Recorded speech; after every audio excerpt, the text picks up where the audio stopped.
Hi అందరికీ, welcome to instant rice recipes episode 1. So first మనం ఇందులో పెప్పర్ రైస్ ఎలా చేసుకోవాలో చూద్దాము. ఇది ఒక తమిళ్ డిష్ అండ్ దీన్ని తమిళ్లో మలిగు సాదం అంటారు. సో ఫస్ట్ దీనికోసం నెయ్యిలో జీలకర్ర, మిరియాలు, మినప్పప్పు, ఎండుమిర్చి ఫ్రై చేసుకుని దంచుకుని పౌడర్లో చేసుకొని పక్కన పెట్టుకోవాలి.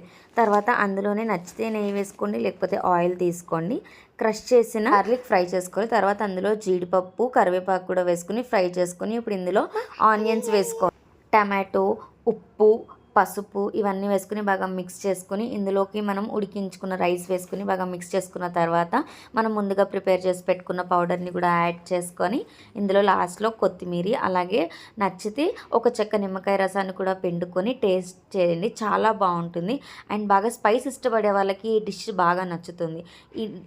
ఈ డిష్ మీకు నచ్చినట్లయితే లైక్ చేయండి అండ్ మీ ఫ్యామిలీ అండ్ ఫ్రెండ్స్కి షేర్ చేయండి అండ్ నా పేజ్ని ఫాలో చేయండి. Thank you for watching. Bye.